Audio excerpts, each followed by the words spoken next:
सो एक very important topic देखते हैं जिसका नाम है इडीमा। ठीक है, काफी ज्यादा इंपॉर्टेंट है। क्या है एडीमा का डेफिनेशन? क्या है? Accumulation of fluid in a tissue और in body cavities due to disorders that disturb CVS renal hepatic system. देखते हैं ये क्या है। ये एक ब्लड वेसल है। ठीक है, अब ब्लड वेसल की लाइनिंग क्या है? Endothelial cells.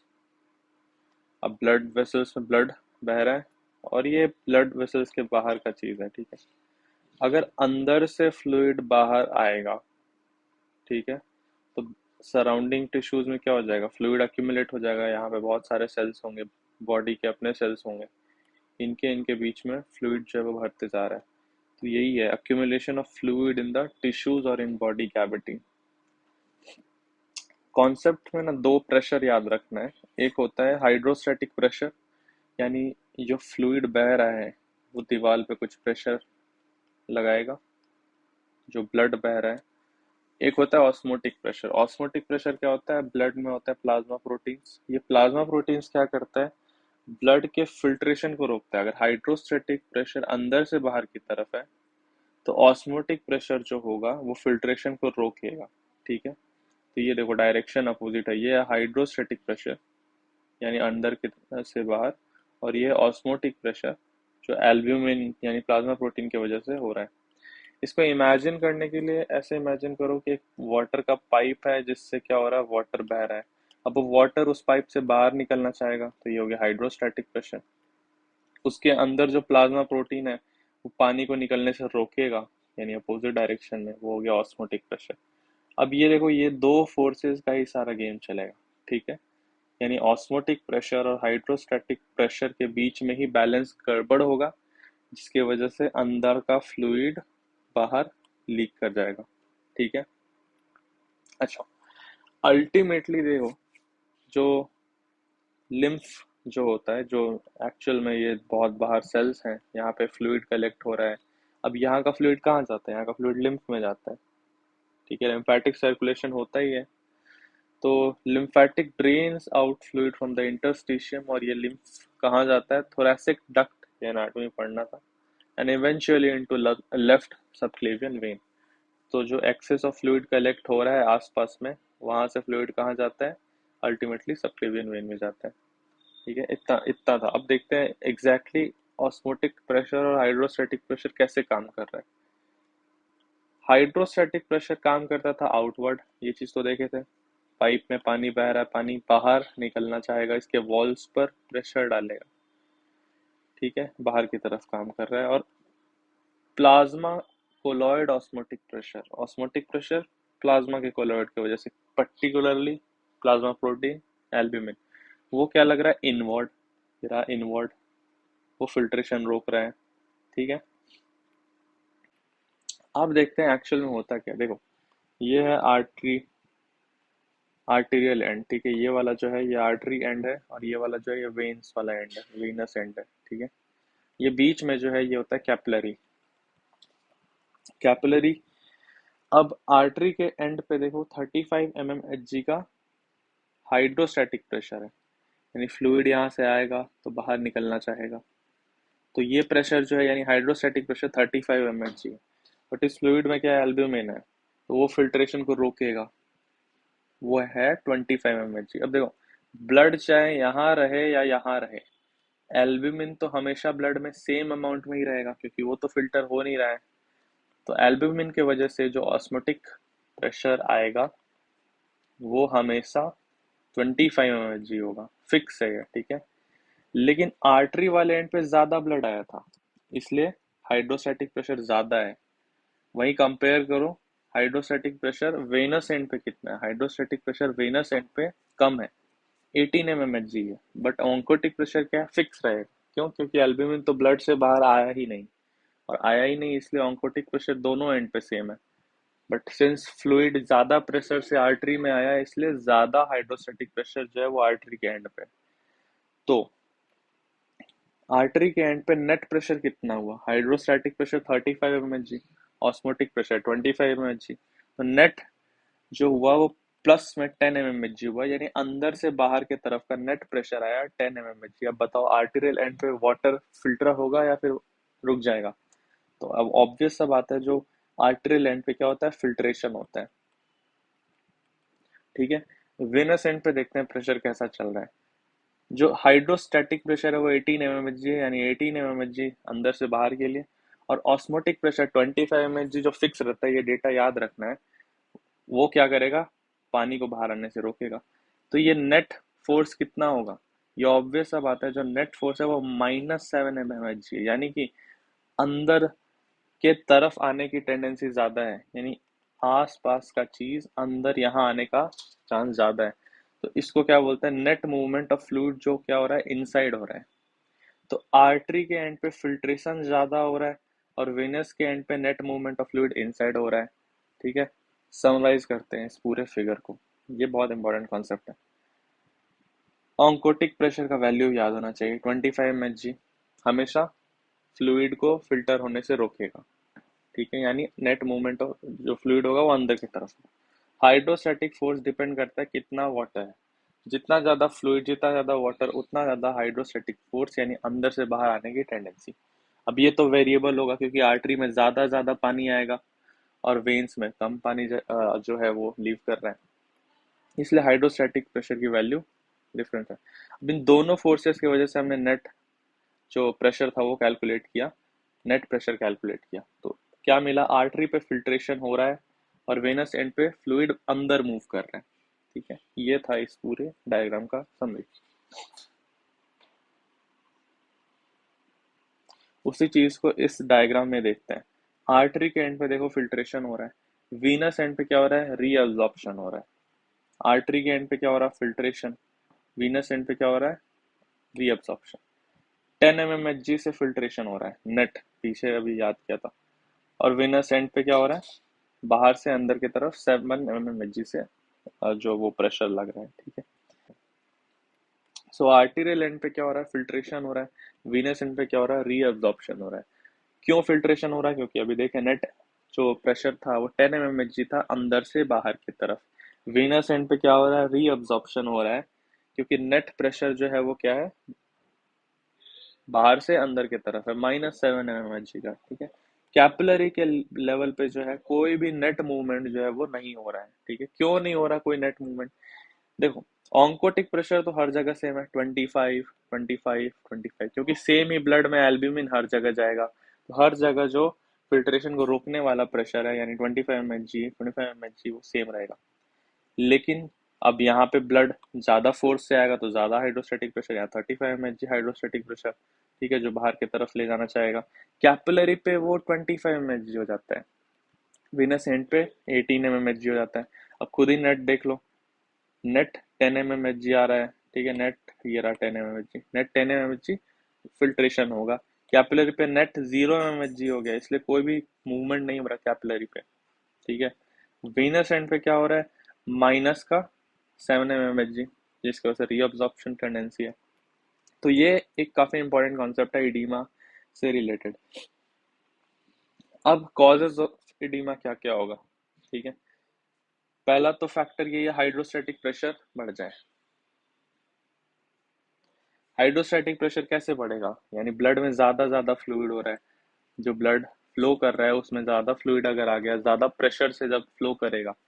ठीक है, कब ऐसा होता है, इम्पेयर्ड वीनस रिटर्न, यानी कार्डियक फेलियर। अब हार्ट और ये लेग है। ठीक है, लेग से क्या होता है, वीना कैवा से ब्लड जाता है। अब हार्ट पंप कर ही नहीं रहा, तो यहाँ से क्या होते रहेगा, नीचे में ब्लड स्टोर होते रहेगा यहाँ पे। ठीक है, यहाँ से निकल ही नहीं रहा। अब अगर हार्ट से ब्लड निकलेगा नहीं, तो ये पूरे लोअर लिम्ब में क्या हो जाएगा, ब्लड स्टोर होते जाएगा। तो कार्डियक फेलियर, कंस्ट्रिक्टिव पेरिकार्डाइटिस, एसाइटिस, ये सारे केसेस में वीनस रिटर्न जो है वो इम्पेयर्ड है। ठीक है, यानी वीनस रिटर्न का मतलब क्या है, हार्ट के पास ब्लड सही से नहीं जा रहा, इसकी वजह से हाइड्रोस्टैटिक प्रेशर बढ़ गया। अच्छा, और वीनस ऑब्स्ट्रक्शन हो सकता है। अब जैसे ये मान लो, अगेन ये लोअर लिम्ब था, यहाँ से यहाँ ब्लड जाना चाहिए, बट यहाँ पे क्या है, थ्रोम्बस प्रेजेंट है, तो फिर से हार्ट के पास ब्लड नहीं जाएगा और नीचे यहाँ पे ब्लड पूलिंग होने लगेगा, जिसकी वजह से अगेन क्या होगा, हाइड्रोस्टैटिक प्रेशर बढ़ गया, ज्यादा फ्लूइड वहां रह गया, तो जो है एडीमा हो गया। ठीक है, आर्टीरियोलर डायलेशन, अभी न्यूरॉन्स अगर हैं वो डिसरेगुलेट हो गए तो आर्टीरियोल्स डायलेट करेंगे। जब आर्टीरियोल्स डायलेट करेंगे तो फिर से वहां पे क्या होगा, अब ये ब्लड वेसल था, अब डायलेट होके ऐसा हो गया, तो अब ज्यादा ज्यादा फ्लूइड यहाँ पे आ गया, ज्यादा फ्लूइड मतलब ज्यादा हाइड्रोस्टैटिक प्रेशर। तो दूसरा कंपोनेंट क्या था, decrease osmotic pressure. Osmotic pressure क्या करता था, फिल्ट्रेशन रोकता था। ऑस्मोटिक प्रेशर किसकी वजह से होता है, प्रोटीन्स की वजह से होता है। प्रोटीन कौन, एल्ब्यूमिन, एल्ब्यूमिन। तो अगर हाइपोप्रोटीनीमिया हो रहा है उस केस में ऑस्मोटिक प्रेशर घट जाएगा, यानी प्रोटीन कम होगा। प्रोटीन कम कब होगा, प्रोटीन एनर्जी माल न्यूट्रिशन, लिवर सेरोसिस, क्योंकि लिवर प्रोटीन बनाता है, फैक्ट्री खराब है तो कैसे प्रोटीन बनेगा। प्रोटीन लूजिंग एंट्रोपैथी या नेफ्रोपैथी, किडनी खराब है, ऐसे तो एल्ब्यूमिन फिल्टर नहीं होता है किडनी से, बट किडनी में कुछ खराब है, ठीक है, इसकी वजह से एल्ब्यूमिन लूज होने लगा। तो पहला था हाइड्रोस्टैटिक प्रेशर का बढ़ना, ऑब्वियसली। ऑस्मोटिक प्रेशर का घटना, ये भी समझ में आ गया। लिम्फेटिक ऑब्स्ट्रक्शन, देखो ये रहा ब्लड वेसल, ब्लड वेसल से छन के बाहर आता है फ्लूइड। यहाँ से फ्लूइड कहाँ जाता है, ये यहाँ से फ्लूइड जाता है लिम्फ नोड में। लिम्फ नोड से पूरा लिम्फेटिक सर्कुलेशन में जाता है। लिम्फेटिक सर्कुलेशन से अल्टीमेटली वो फिर से लेफ्ट सबक्लेवियन वेन में जो है वो गिर जाता है, ठीक है। तो अगर मान लेते हैं लिम्फेटिक सर्कुलेशन में कहीं ऑब्स्ट्रक्शन आ गया तो फिर से ये पूरा क्या हो जाएगा, स्वेल स्वेल हो जाएगा, ठीक है, एडिमा हो जाएगा, वहां पे फ्लूइड जमा होने लगेगा। तो इसलिए लिम्फेटिक ऑब्स्ट्रक्शन में जैसे फिलारियसिस, ट्यूमर हो, पोस्ट सर्जिकल रेडिएशन, इन सारे केसेस में जो ड्रेनेज है वो हैम्पर हो रहा है। देखो lymphatic obstruction causes impaired drainage of lymph and produces localised oedema. एक और चीज है सोडियम रिटेंशन, या ज्यादा सोडियम, ज्यादा सॉल्ट खाने की वजह से, ठीक है। सोडियम रिटेंशन या इंक्रीज NaCl इनटेक। अब देखो सोडियम के पास क्या होता है, ऑस्मोटिक ग्रेडियंट नाम का चीज सुना होगा, ठीक है। सोडियम जो है वो ऑस्मोटिक ग्रेडियंट क्रिएट करता है, जहां जहां भी सोडियम जाएगा ना, वाटर उसके पीछे पीछे आएगा, ठीक है। तो ये एक इंटरेस्टिंग चीज हो जाता है, जहां जहां भी सोडियम जा रहा है उसके पीछे पीछे जो है वो वाटर जाएगा। तो इंक्रीज्ड NaCl इनटेक में वाटर रिटेंशन इसीलिए होता है। अच्छा, एक और चीज, इनडायरेक्टली भी सोडियम रिटेंशन हो रहा है, कैसे, cardiac failure, renal failure, liver failure, किसी भी वजह से अगर किडनी के पास ब्लड कम जाएगा, यानी रीनल परफ्यूजन अगर घट जाएगा, किडनी के पास ब्लड कम जा रहा है तो किडनी को क्या लगेगा कि बीपी कम हो गया है, हो सकता है फ्लूइड कम है, तो किडनी रास सिस्टम को एक्टिवेट कर देगा, जिसमें एक हार्मोन का नाम था एल्डोस्टेरॉन। अब ये हार्मोन क्या करता था, सोडियम और वाटर को अपने अंदर रिटेन कर लेता था, ठीक है, फिल्टर आउट नहीं होने देता था। सोडियम अगर रिटेन होगा तो वाटर पीछे पीछे आएगा, सेम चीज। अब सोडियम और वाटर दोनों ब्लड में रिटेन हो गए तो ब्लड का वॉल्यूम बढ़ जाएगा। ब्लड का वॉल्यूम बढ़ेगा, जब भी वॉल्यूम बढ़ता है हाइड्रोस्टैटिक प्रेशर क्या होगा, इंक्रीज होगा, हाइड्रोस्टैटिक प्रेशर इंक्रीजेस। और हाइड्रोस्टैटिक प्रेशर अगर बढ़ रहा था तो इडीमा होने का चांस क्या होगा, बढ़ जाएगा। तो ये था सोडियम रिटेंशन के बारे में। इन्फ्लेमेशन के बारे में देखते हैं। देखो इन्फ्लेमेशन का ना एक बहुत इंटरेस्टिंग कैरेक्टर था, वो था वैस्कुलर परमेबिलिटी बढ़ना, ठीक है। वैस्कुलर परमेबिलिटी, ये एकदम याद रखना है कि इन्फ्लेमेशन में वैस्कुलर परमेबिलिटी जो है वो बढ़ जाता है। इसका मतलब क्या है, ऐसे इमेजिन करो पहले एक टैंकर था, टैंकर में वाटर भरा हुआ था, लेकिन सिंस टैंकर का जो वॉल है वो बहुत अच्छा है तो अंदर से बाहर वाटर नहीं जा रहा। बट अब टैंकर में क्या हो गया, बहुत पुराना हो गया टैंकर, या फिर कह सकते हैं टैंकर में कुछ ना कुछ खराबी आ गया, जैसे इन्फ्लेमेशन हो गया। इसके वजह से अब इसके जो दीवार है उसमें क्या आ गया, दरार आ गया। अब दीवार में अगर दरार आएगा तो अंदर का फ्लूइड बाहर आने लगेगा, यानी टंकी से पानी लीक होने लगेगा, ठीक है। तो इसकी वजह से क्या हो जाएगा, एडिमा हो जाएगा। तो ये एक याद रखने का तरीका है कि अगर अच्छा टैंक है, कुछ भी नहीं है टैंक में, तो वाटर लीक नहीं होगा। टैंक में दरार आ गया, दीवार में दरार आ गया, जिसकी वजह से एडिमा हो गया। तो इन्फ्लेमेशन में सेम चीज होता है, जो वैस्कुलर परमिबिलिटी है वो बढ़ जाता है, जिसकी वजह से फ्लूइड लीक होने का चांस जो है वो बढ़ता है। यहाँ कुछ एक्सुडेट और ट्रांसुडेट लिखा हुआ है, इसका क्या मतलब है।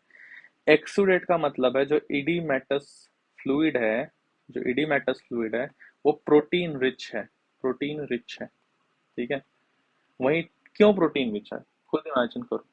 ब्लड वेसल से कहीं पे भी एल्ब्यूमिन बाहर आता है क्या? नहीं आता। किडनी पे भी एल्ब्यूमिन का फिल्ट्रेशन नहीं होता है। लेकिन अगर वस्कुलर परमिलिटी बढ़ेगा तो अंदर का ब्लड लीक करेगा, साथ में प्रोटीन भी लीक करेगा, ठीक है, प्रोटीन लीक करेगा। तो यहाँ जो इडीमा हो रहा है, यहाँ जो फ्लूइड अक्यूमुलेट हो रहा है, उसमें क्या है, प्रोटीन प्रेजेंट है। और प्रोटीन वाले इडीमा को बोलते हैं एक्सुडेट। देखो इडीमेटस फ्लूइड जो है वो दो तरीके का होता है। वो या तो ट्रांसुडेट हो या तो एक्सुडेट हो।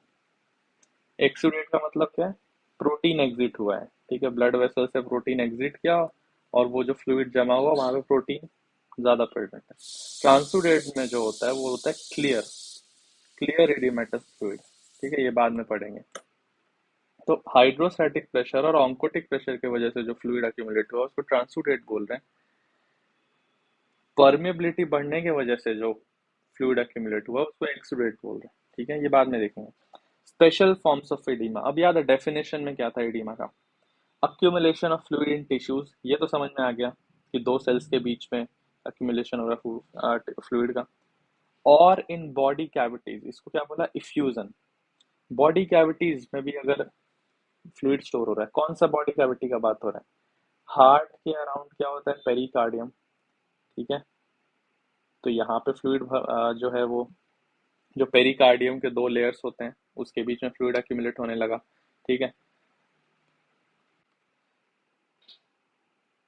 सो हार्ट के अराउंड जो पेरिकार्डियम है, पेरिकार्डियम में जो दो लेयर्स हैं उनके बीच में अगर फ्लूइड अक्यूमुलेट हो रहा है तो उसको प्लूरल पेरिकार्डियल इफ्यूजन बोलते हैं। तो accumulation of fluid in body cavities का क्या मतलब है, यानी इफ्यूजन। अब इफ्यूजन में जैसे हमने पेरिकार्डियल इफ्यूजन पढ़ा है, पेरिकार्डियल इफ्यूजन, प्लूरल इफ्यूजन पढ़ा है, तो एग्जैक्टली वही चीज है। पेरिकार्डियल इफ्यूजन का क्या मतलब था, जो दो लेयर्स थे प्लूरा के, है ना, between the pleura, sorry between the pericardium जो फ्लूइड है वो अक्यूमुलेट हो रहा। प्लूरा में भी सेम चीज, बिटवीन टू जो प्लूरल लेयर्स थे, जो प्लूरा के लेयर्स थे उसके बीच में फ्लूइड अक्यूमुलेट हो रहा। तो इडीमा में दोनों है, टिश्यूज में फ्लूइड अक्यूमुलेट होना या बॉडी कैविटीज में फ्लूइड अक्यूमुलेट होना, जिसको इफ्यूजन बोला। तो वही स्पेशल फॉर्म्स ऑफ इडीमा में है। अगर प्लूरल कैविटी में स्टोर हो रहा है, अक्यूमुलेशन हो रहा है वाटर का, तो वो हाइड्रोथोरैक्स। अगर पेरिकार्डियल फ्लूइड में स्टोर हो रहा है वो हाइड्रो पेरिकार्डियम है। वैसे पेरिटोनियम में अगर फ्लूइड स्टोर हो रहा है, अक्यूमुलेट हो रहा है, तो उसको हाइड्रोपेरिटोनियम बोलेंगे, उसकी वजह से एसाइटिस हो रहा है, ठीक है। तो ये 5 कॉजेस थे एडिमा के जो बिल्कुल भी भूलना नहीं है। हाइड्रोस्टैटिक प्रेशर का बढ़ना, ऑस्मोटिक प्रेशर का घटना, लिम्फ को ऑब्स्ट्रक्ट हो जाना, सोडियम वाटर रिटेंशन होना और इन्फ्लेमेशन। इन्फ्लेमेशन में परमिबिलिटी बढ़ रहा है, डायरेक्ट वेसल्स ही अब पानी को रिटेन नहीं कर पा रहे। नेक्स्ट वीडियो में हम लोग देखेंगे जो एक्सुडेट है और ट्रांसुडेट है उसके बीच का डिफरेंस।